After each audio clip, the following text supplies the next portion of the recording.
Shadows of Libya. Part 1. The Journey to the Unknown. The Dream of a Better Life. Aisha sat outside her family's small mud house, watching the sun dip below the horizon. The dusty air was thick with the scent of burning firewood, and the distant sound of children laughing echoed through the village. But she barely noticed. Her mind was elsewhere. She had always dreamed of something bigger than this, a life beyond the endless poverty, beyond the struggle of selling groundnuts by the roadside, beyond the hunger that gripped their family day and night. At just 13, she had already come to understand that life was unfair. Her father, Malam Musa, was a farmer, but the land was dry, and the crops yielded little. Every year, the rains were more unpredictable, and each failed harvest pushed their family deeper into hardship. Her mother, Mama Zainab, tried her best, selling roasted groundnuts and akara at the market, but some days she made no profit at all. Aisha had once been a bright student in school. She loved learning and had dreams of becoming a nurse someday. But those dreams had crumbled when her parents could no longer afford her school fees. She had watched with envy as her friends continued their education while she stayed home, trapped in a cycle of poverty. Then, everything changed when Hadiza returned from Libya. A neighbor's tempting offer. Hadiza had left the village years ago, just like many others before her. When she finally returned, she looked transformed. She wore fine clothes, expensive jewelry, and walked with the confidence of someone who had conquered the world. The villagers murmured in admiration, especially the young girls who wished for the same kind of fortune. Aisha had always admired Hadiza. So when Hadiza called her aside one evening, her heart raced with excitement. "Aisha, you are a smart girl," Hadiza said, smiling. "You shouldn't waste your life here." Aisha frowned.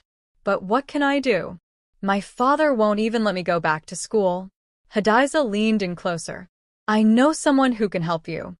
A man. He takes young girls like you to Libya, where they work as housemaids and make good money." "Libya?" Aisha's eyes widened. She had heard of Libya before. People said it was a land of wealth, where money flowed easily. "Yes," Hadiza continued. "I started just like you. Look at me now. If you go, you can send money home and change your family's life forever." Aisha hesitated. The idea sounded too good to be true. But then she thought about her mother, tired and worn from years of struggle. She thought about her father, frustrated and hopeless. If she could do something, anything, to help them, wasn't it worth it? "Will I be safe?" she asked. Hadiza laughed. "Of course. You'll be working for rich people who need maids. Nothing will happen to you." Aisha felt a spark of hope light up in her chest. Maybe this was her chance. Convincing her parents. That night, she could barely sleep. The excitement and fear twisted in her stomach. By morning, she had made her decision. She found her mother outside, washing clothes by the well. "Mama, I want to talk to you." Mama Zainab wiped sweat from her forehead. "What is it, Aisha?" Aisha swallowed. "Hadiza said she can help me go to Libya. I will work as a maid and send money home." Her mother froze, her hands stopping mid-motion. "Libya?" "Yes, Mama. It's a good opportunity. I will earn money, more than we ever imagined." Mama Zainab sighed. "Who told you it's a good opportunity? Do you even know what happens there?" Aisha's heart pounded. "Hadiza said it's safe. She went and she's fine." Her mother didn't respond immediately. Instead, she stared into the distance, deep in thought. Aisha knew she was considering it. That evening, they told her father.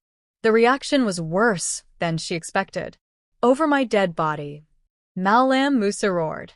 His voice shook the small house. "You think you can go to another man's land alone? Do you know the dangers? Do you think life is that easy?" "But Baba," Aisha pleaded, "I will send money back. We won't suffer anymore." "Money," her father scoffed. "You think money is everything? I would rather be poor than send my daughter to a strange land." For days, the house was tense. Her father refused to speak to her. But Aisha did not give up. She begged. She cried. She argued. It was her mother who finally convinced him. "Let her go, Mama Zainab whispered one night when her husband was sitting outside, staring at the stars. What do we have to lose? Maybe she will come back rich, just like Hadiza. Her father shook his head. If anything happens to her, we will never forgive ourselves. But in the end, desperation won. 2 weeks later, Aisha was standing at the outskirts of Kano, her small bag in hand, waiting for the man Hadiza had promised. The journey begins. Al-Haji Musa arrived just before sunset.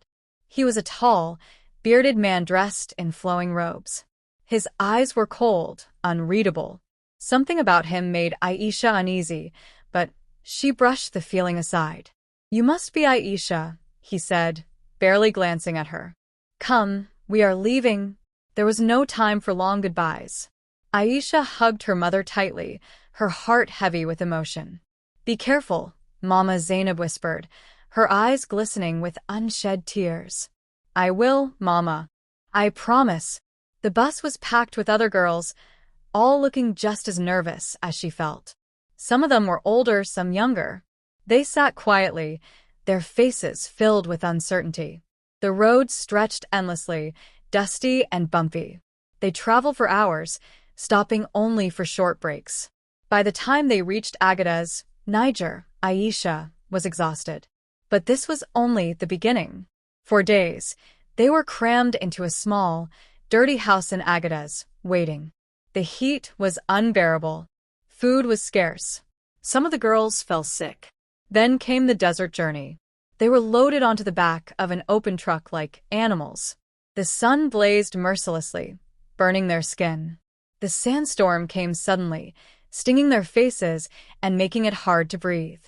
The journey felt endless. At night, they slept on the cold, hard ground, surrounded by darkness.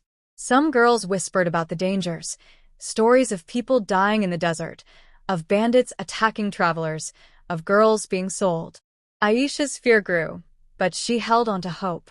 Finally, after what felt like an eternity, they reached Libya. She expected relief, but instead, she found something else. The men at the border were different. They did not look like employers searching for housemaids. Aisha's stomach twisted. Something was very, very wrong. And then, for the first time, she realized she had been lied to.